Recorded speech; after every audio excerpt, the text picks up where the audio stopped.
بسم اللہ الرحمن الرحیم ایاک نعبد و ایاک نستعین۔ میرے پاکستانیوں، سب سے پہلے تو یوب کے اندر جو ہمارے فوجی شہید ہوئے اور جو زخمی ہوئے، میں ساری قوم کی طرف سے ان کے خاندانوں کو، ان کے بہن بھائی، رشتہ دار،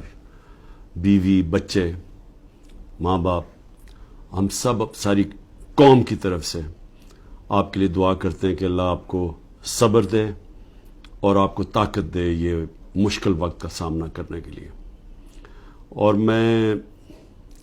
یہ بھی مجھے جب میں سنتا ہوں کہ کرم میں بھی کچھ انتشار ہے اور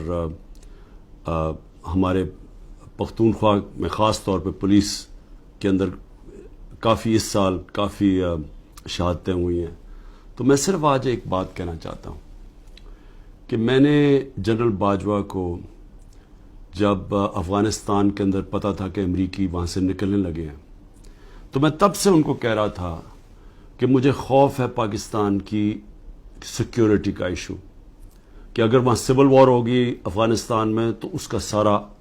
فال آؤٹ پاکستان میں آئے گا۔ میں اپنی کیبنٹ کو بتاتا رہا، ساری میری کیبنٹ گواہ ہے کہ میں ان سب کو کہتا تھا کہ جو 21 اور 22 کی سردیاں وہ ہمارے لیے بہت اہم، کرٹیکل ہیں، مشکل ہیں،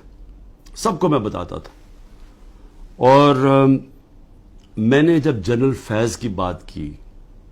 اور جنرل باجوہ کو میں نے سمجھایا کہ صرف جنرل فیض کو سردیوں تک اس لیے رکھنا چاہتا ہوں کہ وہ 5 سال سے وہ سیکیورٹی چیف ہیں، انٹیلیجنس کے چیف تھے پاکستان میں، ان کے رابطے تھے افغانستان کے طالبان سے بھی، دوسری حکومت سے بھی، اور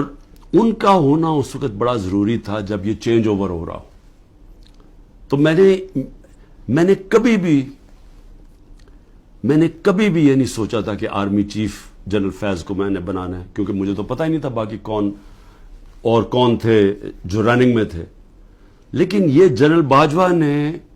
اپنی ان کو لوگوں کو بتایا ہوا تھا کہ عمران خان نے فیصلہ کیا ہوا ہے، ان کو میرے خلاف کیا۔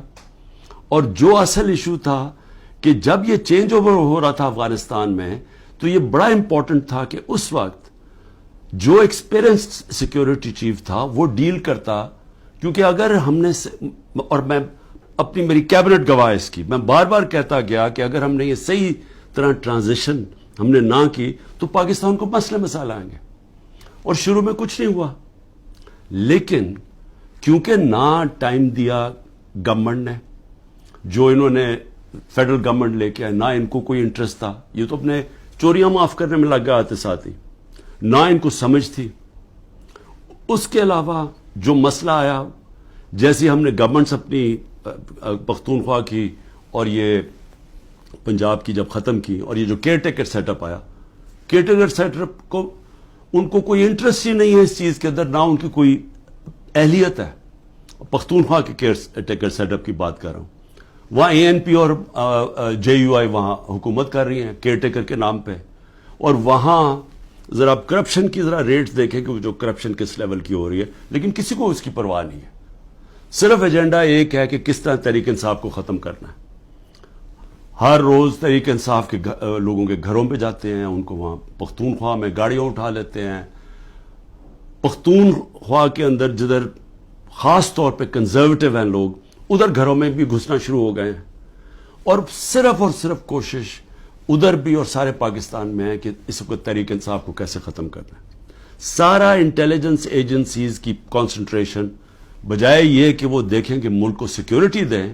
جو کہ یہ پھیلتی جا رہی ہے، یہ جو دہشت گردی ہے، بجائے اس کے اوپر کانسنٹریٹ کریں، وہ ساری کانسنٹریشن ہے کہ اس پارٹی کو کیسے ختم کرنا ہے۔ الیکشن آ رہے ہیں، الیکشن سے پہلے پارٹی کو کیسے ختم کرنا ہے۔ میں آج اس لیے بھی آپ سے بات کرنا چاہتا تھا کہ مجھے عجیب سی خبریں آ رہی ہیں، جو لوگ جن کو اس وقت رکھا ہوا ہے جیلوں کے اندر، اب کیا کوشش کی جا رہی ہے، اپروورز ڈھونڈے جا رہے ہیں۔ ہمارے لیڈرشپ سے یا وہ لوگ جو پکڑے ہوئے ہیں ان سے اپروور کیا بن رہے ہیں، اپروور کا وعدہ معاف گواہ کیا ہے کہ جی یہ کہیں کہ یہ عمران خان کے کہنے کے اوپر ہم نے یہ کور کمانڈر کے گھر میں حملہ کیا، اور وہاں جا کے یہ بھی سننے ہیں، ذرا سنیں بات، کہ وہاں جو کاغذات جو سیکرٹ فائلز پڑی تھی ان کو کسی طرح آگ لگانی تھی یا کیا کرنا تھا۔ یہ عمران خان کہہ رہا ہے کہ فوجی انسٹالیشنز کے اوپر اٹیک کرو،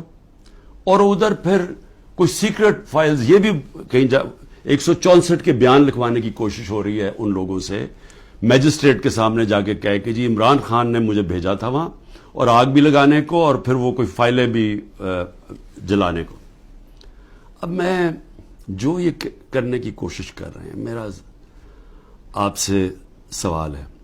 پہلی چیز کہ کیا یہ پبلک مان جائے گی اس کو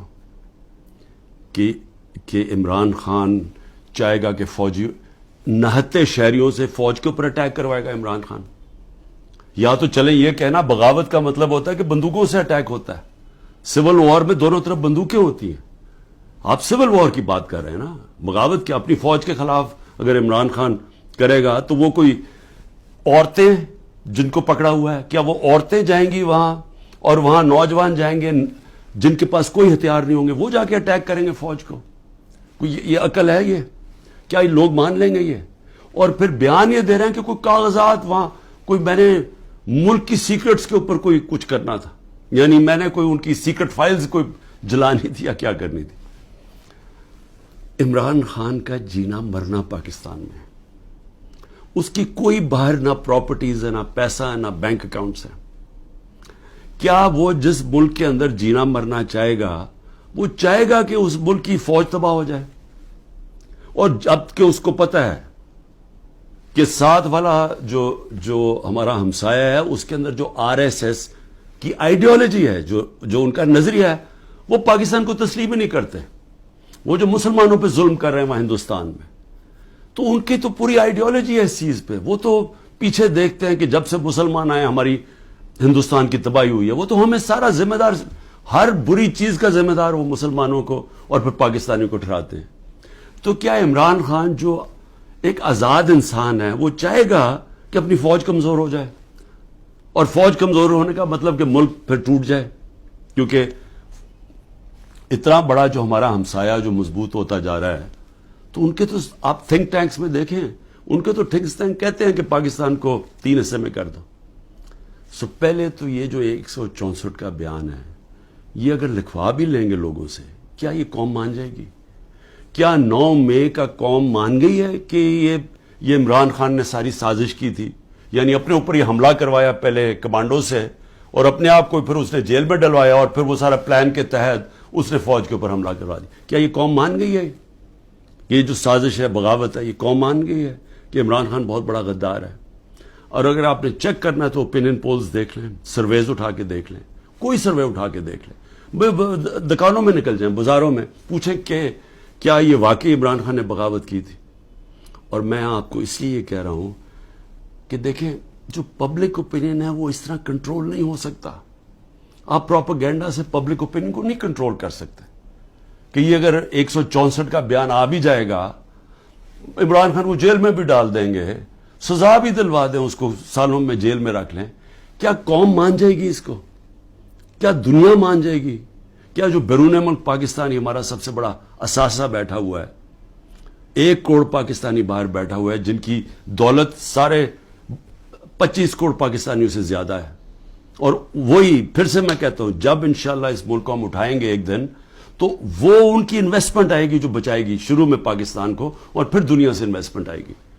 تو میں ایک تو یہ کہنا چاہتا تھا کہ یہ اور کئی لوگوں کے اوپر تشدد کیا گیا ہے، بری طرح تشدد کیا گیا، اور صرف یہ بیان دلوانے کے لیے۔ اس کے علاوہ جو ہمارے سینئر لوگوں کو رکھا ہوا ہے جیلوں کے اندر ابھی تک، ان سے صرف وہ کہ جی بس بیٹھ کے کہہ دے کہ میں تحریک انصاف چھوڑ رہا ہوں۔ پھر ایک اور سازش چل رہی ہے، وہ کیا ہے؟ سازش یہ ہے جی کہ ہمارے اندر لوگ چھوڑے ہوئے ہیں، ہماری اپنی پارٹی کے،